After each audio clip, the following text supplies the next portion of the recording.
Billy Ingram is a senior at Hempstead High School in Long Island. He's also a singer-songwriter who hopes to put his talents to work in a professional career. Karen DeLillo is a high school junior in Syosset, New York. She loves sports, and she's the manager of her school softball team. Beth Maurer is a college sophomore. Like all her classmates, she's learning to juggle the demands of studying and a social life. Roland Mesger just turned 17. He's counting the days till he gets his driver's license. They're all typical teenagers, except for one thing. All four are living through the unique experience of having epilepsy in the teen years.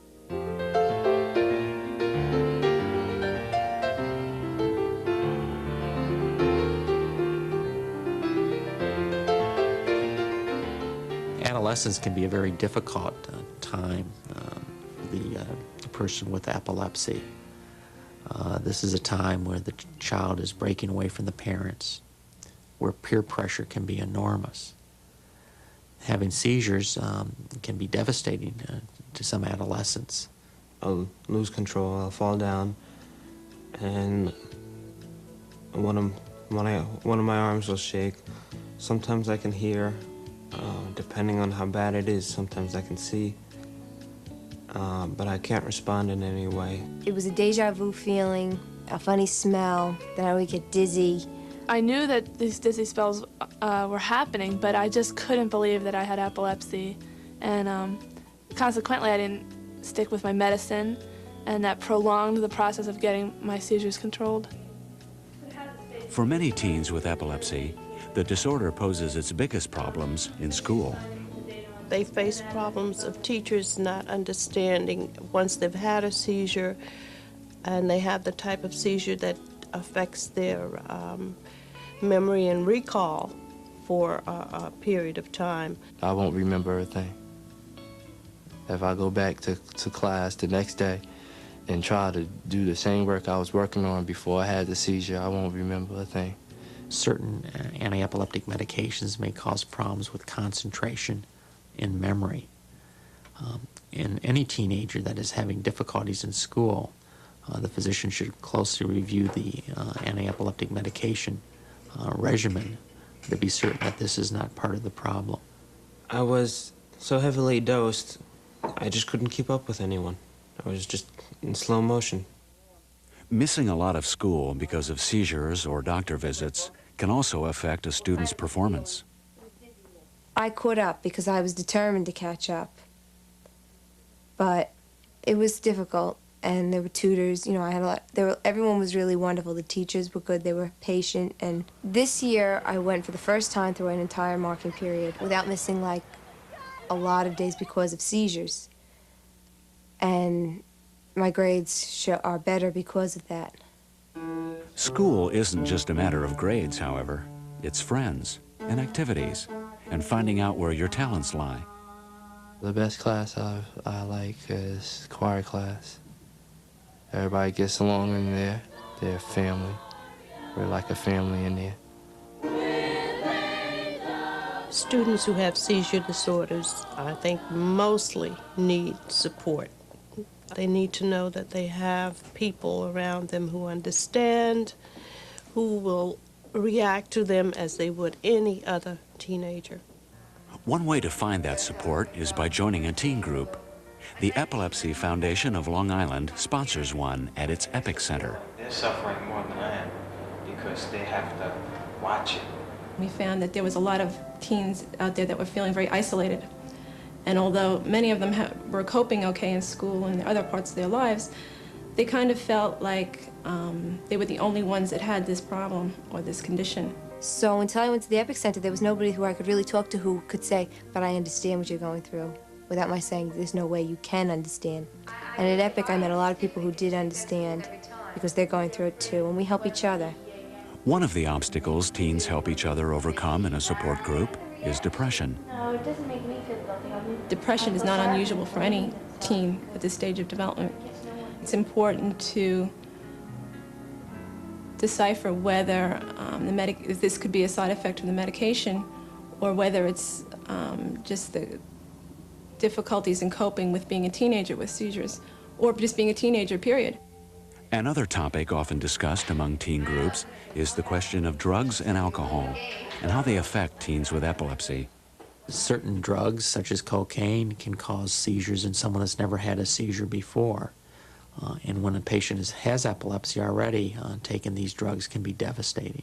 What I do, or what I say to the kids in the group, is I basically tell them the facts, that they're more likely to have a seizure if they start meddling with the drugs and alcohol. People would want to know why I don't drink and stuff, and you know, I had other reasons, but one of them was that I have epilepsy and it's just not a good idea to drink. It isn't worth it to go through having a seizure and all the hassle of losing a license or increased medication or whatever. Teens who are still having seizures can't drive, and that can pose a lot of problems. It really messes you up because, well, suppose you want to go on a date. A young lady won't go with you on a date if you don't have a car, most of the time, because they don't like public transportation. My house is about half an hour from school, and you know, I can't ask my mom to drive half an hour every day or something like that. So I can't do all the activities I want. Although not driving limits some activities and makes getting around more difficult, young people often find their friends will help out. If I just was simply honest and didn't make a big deal of it, like it wasn't a major weight I was carrying around, but more just, hey, I need a ride, you know, do you mind? They were really helpful, and they understood. When I do go out, you know, I usually like split the gas with him or something. If we fill up at a gas station, I'll pay for half or a little more than half of the gas, and I just work it out that way. For teenagers with epilepsy, working things out also means learning more about their disorder and what may trigger their seizures. Frequently we'll see seizures only after the teenager has been up all night at a party or cramming for a test. We also see teenagers that have seizures once their blood sugar falls, and this is usually the teenager who's trying to lose weight and doesn't eat for a day or so. Taking medication on time, eating right, and getting enough rest are all part of young people taking greater responsibility for their own care. I wanted more and more to just take care of it myself and not have to answer to anybody as much. I think once a child reaches the teenage years, they should be in control of the medications. And while at the physician's office, should talk directly to the physician one-on-one about their condition. It's important that parents also understand that there may be times when their over-involvement with their son or daughter can be viewed as intrusive. I think a lot of times the family tends to zero in on the child with epilepsy and wonder, when am I going to have another seizure, and trying to warn me against just daily things that would never have been called into question had I not been diagnosed. So it's important for parents to really tune into what their child needs at that time, whether it's the support and reassurance or whether it's the separateness and if they need to be independent. Working out a balance at home may be a challenge, but many teens find a tougher one in the way others react to their seizures. I had a seizure walking to lunch in the hallway, and I fell out on the floor. Fell out on the floor. And the people that was around there, the teachers and the whole staff that was around there, they left me on the floor. They felt bad for me. They felt scared for me and for themselves. And it got to the point where it was like, well, we're going to the movies and we'd like you to come, Karen, but maybe it's better if you don't come. And then I had to actually show them that, hey, I can go to the movies. And I can go out to dinner, and I can do all this.